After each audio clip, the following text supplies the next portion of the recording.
பீதாசுதன் பரிஸ்டாவின் பெயராலே ஆமேன். மரியே வாழ்க.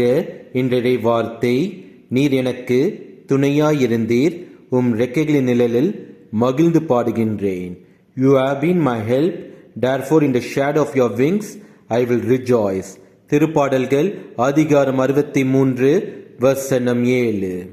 கடவுள் இயேசு கிறிஸ்து எனக்கு துணையாய் நிற்கின்றார், அவருடைய பாதுகாப்பில் நான் மகிழ்ச்சி அடைகின்றேன் என்ற சுயநல எண்ணத்தோடு மட்டும் நாம் வாழ்ந்தோம் என்றால் நம்முடைய கடவுள் இயேசு கிறிஸ்துவின் அடைக்கலம் நமக்கு கிடைக்காது.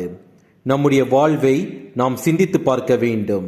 நம்முடைய நிழலை, நம்முடைய துணையை எதிர்பார்த்து வாழ்பவர்களை நாம் கேவலப்படுத்தி மனநோக செய்து அவர்களுடைய கஷ்டத்தை உணராமல் அவர்கள் மனதை காயப்படுத்தின நேரங்களை நினைத்து நாம் மனம் வருந்தி நம் கடவுள் இயேசு கிறிஸ்துவிடம் மன்னிப்பு கேட்க வேண்டும்.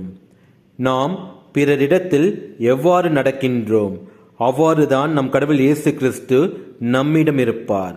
நம்முடைய வாழ்வில் நம் கடவுள் இயேசு கிறிஸ்துவின் அடைக்கலம் கிடைக்க வேண்டும் என்றால் நம்மை நம்பி வாழ்பவர்களை காயப்படுத்தாமலும் பாசத்தோடும் அவர்கள் கஷ்டத்தை புரிந்தவர்களாக வாழ வரம் கேட்டு பிறர் அன்பில் நாம் சிறந்து வாழ நம் தவறுகளை உணர்ந்து மனஸ்தாபப்பட்டு மனம் வருந்தி தடையாயிருக்கும் நம் பாவங்களுக்கு மனம் வருந்தி மன்னிப்பு கேட்போம். இயேசுவுக்கே புகழ். மரியே வாழ்க. ஆமேன்.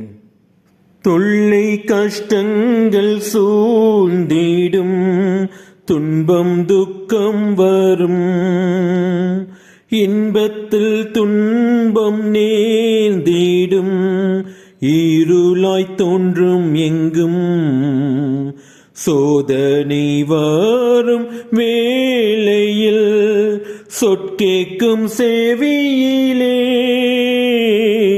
பாரத்திலிருந்து ஜெயம் வரும், பரன் என்னை காக்க வல்லோர், காக்கும் வல்ல மீட்பர் உண்டெனக்கு, உண்டெனக்கு, உண்டெனக்கு, காக்கும் வல்ல மீட்பர் உண்டெனக்கு, காத்திடுவார் என்றுமே, காத்திடுவார்